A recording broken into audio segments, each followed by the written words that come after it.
E nesta semana, o que tem trazido bastante insegurança, incerteza e, naturalmente, uma paralisação dos negócios no agronegócio brasileiro é a proposta da medida provisória que foi trazida pelo governo federal, a medida 1227, que propõe ali mudanças na utilização dos créditos gerados no pagamento do PIS/COFINS. Essa medida foi informada no final da tarde, já no final do dia da terça-feira, dia 4 de junho. Ontem, as empresas compradoras, principalmente as empresas compradoras de grãos, se retiraram do mercado numa dificuldade de precificar, de trazer a oferta para os produtos que adquirem, mas outros setores, além dos grãos, como café, suco de laranja, carnes, todos eles já sentiram os impactos. O setor do suco de laranja, por exemplo, fez um cálculo preliminar de um prejuízo da ordem de 400 milhões de reais. O Secafé se posicionou, a Abrafrigo se posicionou, enfim, uma série de instituições do agronegócio, instituições de classe já se posicionaram e trouxeram essa medida como uma nova ameaça ao agronegócio brasileiro. Mais uma notícia ruim para o produtor. Como é que isso vai continuar impactando e quais são os sinais de alerta até esse momento? É o que nos traz mais sobre isso e traz mais esclarecimentos à nossa audiência o doutor Leonardo Amaral, que é advogado tributarista do escritório Amaral e Melo Advogados, mais uma vez conosco. Doutor Leonardo, boa tarde. Seja bem-vindo ao Notícias Agrícolas. É sempre um prazer ter o senhor conosco. Boa tarde a todos que nos assistem. É um grande prazer estar aqui. Uma pena para falar de um assunto tão danoso, né, para o setor do agronegócio. Exatamente o que eu ia dizer. É sempre bom ter o senhor com a gente, mas geralmente nós temos de convidá-lo para falar sobre assuntos difíceis, mas que necessitam de esclarecimento, mas principalmente de orientação para o setor. Como é que, primeira coisa, né, doutor Leonardo, como é que o senhor viu essa medida provisória vinda do governo federal, em específico ali do Ministério da Fazenda? Ela está travestida de um certo suporte ali à desoneração, mas é efetivamente um aumento da carga tributária para as empresas do agro? Olha, eu não tenho dúvidas de que se trata realmente de um aumento indireto da carga tributária no setor produtivo do Brasil. O governo apresentou essa medida provisória, apelidando ela aí de a medida provisória do equilíbrio fiscal. Eu chamo essa medida provisória da medida provisória da covardia. Por quê? Porque pegou todos de surpresa, né? Foi alterada as regras do jogo, principalmente com relação à utilização dos créditos de PIS/COFINS, que são utilizados aí desde 2004. E essa alteração veio, então, por uma medida provisória, que é um instrumento aí que o governo, o executivo, o Poder Executivo detém para apresentar ao Congresso, só que ela já tem efeitos imediatos. Não é um projeto de lei que se tem produção de efeitos depois que ele é aprovado. Medida provisória, não. Ela já tem essa produção de efeitos. Então, ao meu ver, é uma medida covarde. Por quê? Porque ela desrespeita um dos princípios mais básicos de todo contribuinte brasileiro, que é o quê? Ter um período de transição para se preparar, para haver um planejamento. E isso não aconteceu com essa medida provisória. Doutor Leonardo, como é que uma medida como essa ela funciona na prática? Ela já está valendo? Ela pode ser ainda derrubada por uma emenda no Congresso Nacional? Quais são os passos que faz agora uma medida como essa para depois a gente entender os impactos disso para o setor? Sim, ótima pergunta. Primeira coisa, a medida provisória ela tem que tratar de assuntos que são de urgência e relevância. Então, não é qualquer matéria que pode ser veiculada por meio de medida provisória. Então, aqui já vou fazer um parênteses e vou adiantar a minha opinião. Vai ter muita judicialização do tema, porque esse é um dos pontos que torna essa medida provisória inconstitucional, porque ela trata de alteração de regras tributárias. Não se trata de medida urgente e relevante a ponto de se utilizar uma medida provisória. Então, quando se apresenta essa medida provisória, e passando já, né, dessa observação que eu fiz, ela vai para a Câmara dos Deputados Federais, tá, no primeiro momento. Se tem uma comissão mista de senadores e deputados para fazer uma avaliação prévia. E aí, então, ela pode ser o quê? Aprovada na sua íntegra, ou se pode fazer alterações por meio de um projeto de lei de conversão. Ou, uma terceira hipótese, pode ser a rejeição total e absoluta da medida provisória. E é o que a gente entende que deve ser feito nesse momento, é a rejeição dessa medida provisória, justamente porque trata de assuntos que exigem um maior tempo, um intervalo de tempo, para haver uma maturação do assunto, para que haja participação de todos os envolvidos. Então, nesse sentido, eu entendo que deve ser rejeitada a medida provisória pela Câmara dos Deputados Federais. Eu lhe perguntei isso, doutor Leonardo, porque o deputado Pedro Lupion, que é o presidente da Frente Parlamentar da Agropecuária, ontem se manifestou no Congresso. Ele disse, olha, não há emenda que consiga derrubar uma medida como essa. O governo está brincando com a gente, não é possível. E uma outra manchete, também tratando desse assunto, fazendo a conexão com o agronegócio brasileiro, diz o seguinte: o Ministério da Fazenda vai ter de convencer a duras penas o agro a entender essa medida e engolir algo nesse sentido. Não é bem por aí, né, doutor Leonardo? Há formas, portanto, de barrar uma medida como essa. Eu acho que é um desrespeito, realmente, é um abuso do Poder Executivo tratar de um assunto tão relevante desse de forma improvisada e de surpresa. O deputado tem toda a razão, é preciso sim fazer uma rejeição total dessa medida provisória. É aqui importante também trazer à luz, né, a informação para todos, que além dessas mudanças no crédito de PIS/COFINS, essa medida provisória também traz mais uma obrigação aí, tributária para as empresas que são beneficiadas com benefícios fiscais, de providenciar uma declaração para o governo federal, informando o quanto ela está recebendo de benefício, o que na prática é muito complicado, muito difícil, e vai tornar aí mais burocrático essa parte fiscal das empresas, sendo necessário mais tempo e dinheiro. E uma outra situação também que eu achei estranha, né? Transferindo a competência aí para os municípios para julgar conflitos relacionados ao imposto ITR. Veja bem, hoje quem julga é o governo federal, o CARF, e a medida provisória, então, transfere para os municípios. Olha o efeito disso na prática. Nós vamos ter aí mais de 5 mil municípios julgando conflitos entre contribuinte e a administração tributária relacionada ao ITR, sendo que cada um vai ter um entendimento.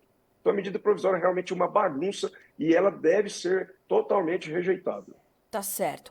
Doutor Leonardo, agora, olhando da perspectiva tributária especificamente, como eu citei aqui, alguns setores já se manifestaram, já trouxeram alguns cálculos preliminares. Citei a questão da Citrus BR, que fez um cálculo ali preliminar de 400 milhões de reais numa ordem ali de prejuízo, isso preliminar, podendo ser maior. A Abrafrigo se manifestou também, a Associação das Indústrias Frigoríficas do Brasil, e citou ainda, né, pontuou na sua nota essa condição das pequenas empresas sofrerem ainda mais.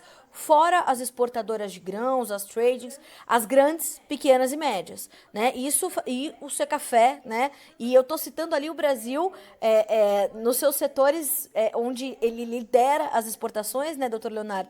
Irrigando a economia desse país, tudo isso trazendo muita preocupação.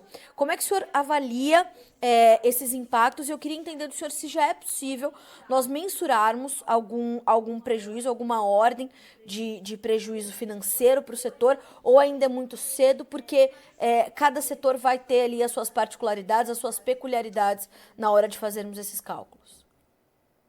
Bom, o prejuízo aí vai ser imenso, a gente não pode ter aí um valor exato, aproximado, mas por que eu digo isso? Principalmente na cadeia produtiva do agronegócio, que é um setor que exporta muito, e com a exportação, então, há o acúmulo de créditos de PIS/COFINS. E esses créditos, então, serão represados, né? A Receita Federal vai estar segurando ali essa modificação, que, assim, veja bem, foram alteradas duas situações relacionadas aos créditos de PIS/COFINS. Os créditos de PIS/COFINS, para quem não entende nada de tributário, eu vou tentar fazer aqui uma analogia. Vamos exemplificar aqui. Por exemplo, um trabalhador, ele recebe salário em dinheiro, só que também ele recebe uma parte em vale-compra. Não é o dinheiro, mas esse vale-compra ele tem um poder de adquirir mercadorias, serviços, produtos. Esse vale-compra, então, o trabalhador, ele pode comprar combustível no posto para abastecer o carro, ele pode comprar roupa, ele pode comprar alimentos, né? Ele tem a decisão. Então, faz parte do planejamento desse trabalhador esse pedacinho que é o vale-compra. O que o governo federal fez? Veja bem, ele disse assim, ó, olha, trabalhador, você podia escolher o que você ia gastar com esse vale-compra. Agora não mais. Você vai poder usar agora só para comprar alimentos. Então, na prática, pegou esse trabalhador de surpresa e esse trabalhador, que então gastava toda a parte do salário em dinheiro e contava com o vale-compra, como é que ele vai fazer agora para, por exemplo, abastecer o carro dele? Como é que ele vai fazer para comprar roupas, por exemplo? Ele vai precisar, então, de um empréstimo, vai buscar no mercado um empréstimo para poder cobrir essas despesas. É justamente o que está sendo feito com as empresas agora. É muito normal e comum, desde 2004 é autorizado, as empresas que acumulam crédito de PiscoFins fazer a compensação cruzada. E na prática é o quê? Ele escolher o imposto federal que ele pode pagar com esses créditos.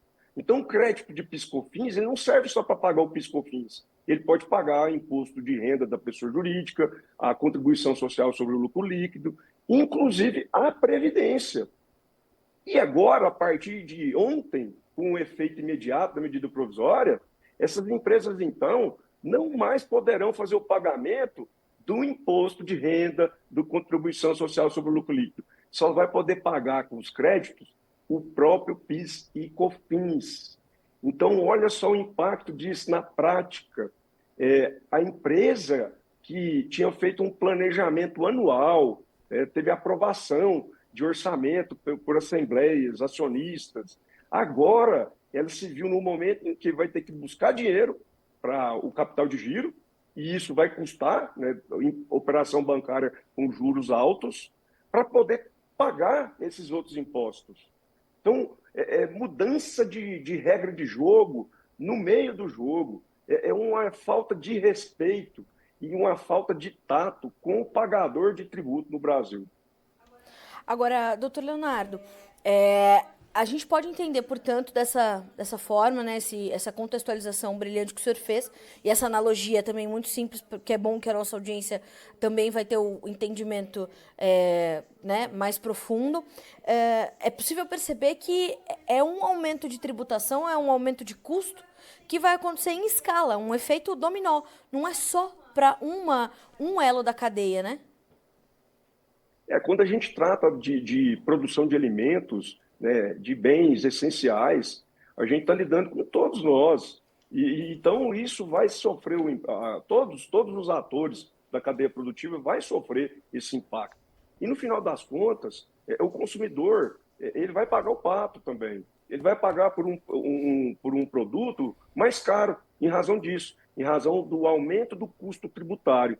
E uma coisa que vem lá de 2004, e o governo muda, assim, como diz aqui em Goiás, de supetão, pegando todo mundo desprevenido. Agora, doutor Leonardo, o senhor imagina que, né, na sua experiência, o senhor imagina que alguns setores vão sofrer mais do que outros, ou também não é possível falarmos algo como trazer uma análise como essa nesse momento? Ou o senhor imagina que já é bastante claro entendermos ali quais cadeias podem sentir o impacto de forma um pouco mais agressiva? Olha, em se tratando de compensação cruzada, eu posso dizer aqui que vai afetar todos os setores. Essa é uma modalidade muito comum no ambiente tributário, do dia a dia, das rotinas.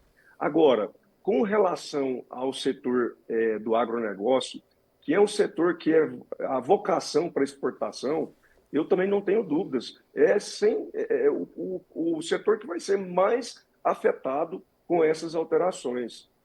Para exemplificar, quando uma indústria, uma esmagadora, por exemplo, ela compra a soja de um produtor pessoa física, essa operação, o produtor pessoa física, ele não é contribuinte do PiscoFins. Então, pela regra, a esmagadora não teria direito a um crédito também de PiscoFins. Só que a lei oferece isso por quê? Porque o produtor gastou também com insumos para produzir. Então, lá dentro tem esse PIS/COFINS. Então, quando você dá esse crédito presumido para a esmagadora de soja, você está neutralizando essa carga tributária. E esse esmagador, então, produz um farelo de soja e vai exportar para a Europa, por exemplo. Nessa exportação, ela não vai pagar o PIS/COFINS. Então, veja bem, cara, na entrada para a esmagadora, eu tenho crédito presumido, tá? E na saída eu não vou ter débito de PIS/COFINS. Então, esse crédito que eu estou adquirindo aqui, ele vai acumulando, ele vai se acumulando. E aí, o governo mudando essa regra, o que vai acontecer? Esses créditos, eles ficam podres, eles perdem valor, não têm validade. Ou seja, é um imenso prejuízo para a cadeia do agronegócio. Sem dúvida.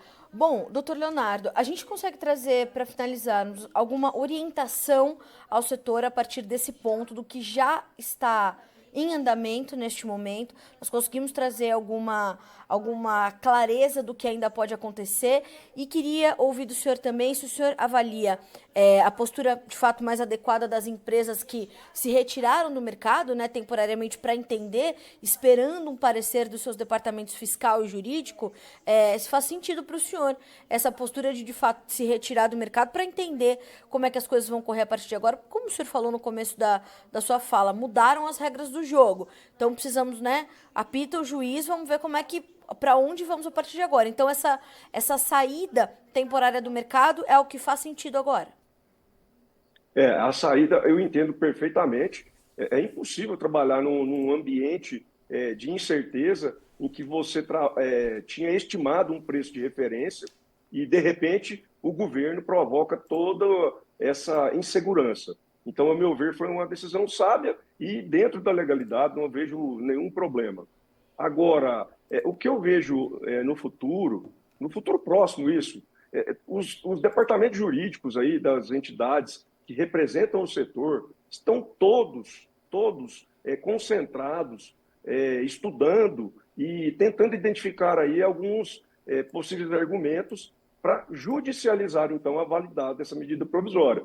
Isso eu não tenho dúvida que vai acabar desaguando lá no Supremo Tribunal Federal, porque, para mim, está muito claro, como eu disse no início da entrevista, eu vejo aqui duas invalidades. Né? É a violação ao princípio da anterioridade, dos 90 dias, no mínimo, né? Que precisa, quando você aumenta uma carga tributária, você precisa respeitar 10 prazos para que as empresas se preparem, e também a utilização de uma medida provisória para tratar de assuntos tributários aí, que, ao meu ver, não é urgente e relevante, que justifique, então, a utilização dessa ferramenta. Então, no final das contas, o que eu vejo é essa judicialização e também, com a pressão dos setores, talvez, de forma sábia, a Câmara dos Deputados Federais aí rejeitem de forma absoluta e devolva essa medida provisória da covardia para o governo federal.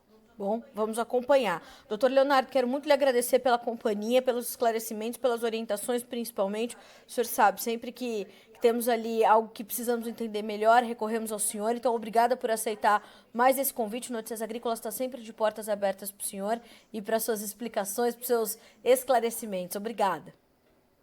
Muito obrigado, um abraço a todos que nos assistem. Um abraço, doutor Leonardo. Bom restinho de quinta-feira aí, bom restinho de semana para o senhor. Até a próxima. Senhoras e senhores, conosco o doutor Leonardo Amaral, advogado tributarista, que é advogado do escritório Melo e Amaral Advogados. Percebam, né? Já no começo da sua fala, o doutor Leonardo fala sobre a covardia da medida provisória. E desses efeitos em cadeia, e o agronegócio sendo um dos principais setores a sentir os efeitos dessa situação. Outro ponto bastante levantado pelo doutor Leonardo, ele já adianta, ele falou, vou adiantar aqui, vai haver muita judicialização em torno da questão, é uma medida que vai a batalha vai ser dura no Congresso Nacional, não vai ser pouca e não vai ser leve, então, e mais do que isso, o doutor Leonardo fala que é legítima e também compreensível, é legítimo e compreensível esse comportamento das empresas de, neste momento ao menos, se retirarem do mercado em função dessa incerteza toda, dessa nebulosidade, né, e desse labirinto, deste manicômio fiscal que é o Brasil. Então vejam como a reforma tributária, né, ela é algo muito mais complexo e urgente do que se pode imaginar, né? Então estamos aí de olho, é uma medida realmente que traz bastante preocupação e seguimos aqui acompanhando, monitorando para te trazer os impactos e, claro, te manter atualizado e orientado. Este boletim fica por aqui, mas segue a nossa programação para que você seja sempre o produtor rural mais bem informado do Brasil.